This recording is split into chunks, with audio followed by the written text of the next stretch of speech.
Hello and welcome to my channel म्यूजिबिलिट। आज हम करने वाले हैं सरोजनी नायडू की poem Indian weavers. Now let's see about the poet. Sarojini Naidu Indian political activist थी और पोएट थी। उन्होंने as a first governor of United Province serve किया है। यूनाइटेड प्रोविंस जो आज का उत्तर प्रदेश है। फिर उन्होंने जो है इंडिपेंडेंस मूवमेंट के अंदर एक इम्पॉर्टेंट रोल प्ले किया। उन्हें नाइटिंगेल ऑफ इंडिया के नाम से संबोधित किया गया। गांधी जी ने उन्हें इनाम दिया क्योंकि उनकी पोइटिक जो क्वालिटीज़ थी, लिरिकल क्वालिटी, कलर, इमेजरी उनकी पोइट्री के अंदर, उसकी वजह से उन्हें इनाम दिया गया। Now let's see about the pome.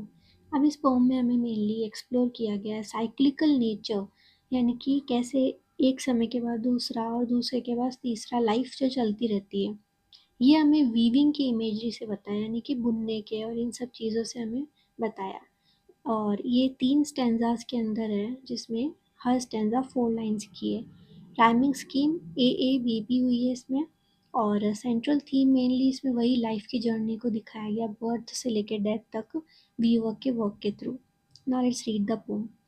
Weavers, weaving at break of day, why do you weave a garment so gay? Blue as the wing of a helicon wild, we weave the robes of a newborn child.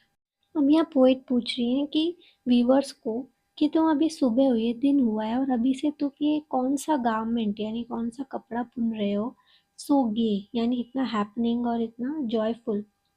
Blue as the wing, अब वो बता रही हैं कि ये कपड़ा जो है ये हेलिकन वाइल्ड के विंग के जैसे, जो किंगफिशर बर्ड होती है उसके पंख कितने ब्लू होते हैं, नेवी ब्लूइश और वाइब्रेंट ब्लू, उस तरह का उस कपड़े का कलर था। We weave the robes of a new born child, और वो जो नए एक मतलब कि न्यू बॉर्न चाइल्ड का वो कपड़ा बुन रहे थे, तो इसलिए वो इतने गे हैप्पी थे उस मोमेंट में। Weavers, weaving at fall of night, why do you weave a garment so bright? Like the plumes of a peacock, purple and green, we weave the marriage fields of a queen. अब poet उनसे पूछ रही हैं कि अब रात होने वाली है और अब तुम कौन सा कपड़ा बुन रहे हो जो कि इतना ब्राइट है। फिर वो बताते हैं कि ये इतना ब्राइट है जैसे कि प्लूम्स ऑफ पिकॉक, यानी कि मोर के पंख में जो एक पर्पल ग्रीनिश कलर होता है वो उतना ब्राइट था, वाइब्रेंट था। We weave the marriage wheel of a queen, और ये कपड़ा इसलिए बुन रहे हैं क्योंकि आज एक क्वीन की शादी है और उनके लिए जो ऊपर दुपट्टा सर पे रखते हैं वो हम बुन रहे हैं।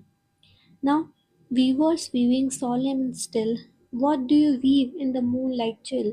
White as a feather and white as a cloud, we weave a dead man's funeral shroud.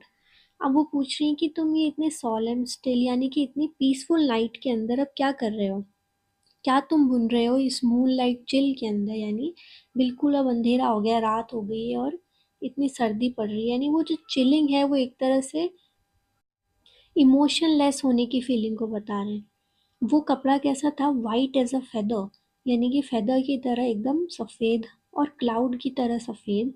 We weave a dead man funeral shroud, और वो एक डेड मैन का, एक किसी का श्राद्ध होने वाला है और लास्ट के अंदर जो उनको उड़ाया जाता है मरने के बाद, वो श्राउड, वो उनको कफन जो है वो बुन रहे थे।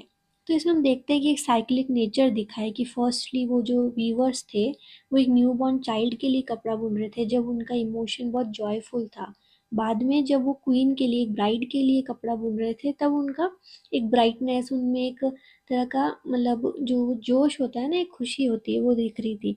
और बाद में जैसे लाइफ की साइकिल कैसे होती है कि बच्चे से वो यंग होते हैं, यूथ के बाद आता है ओल्डनेस, वैसे ही उस ओल्डनेस के बाद जब डेथ सामने आई, तब भी उन वीवर्स ने जो फाइनल श्राउड था वो उन्होंने वीव किया डेड मैन के लिए। तो ये पोएम आपको कैसी लगी ज़रूर बताना। And if there is something I need to change in my interpretation, please let me know in the comments. Thank you.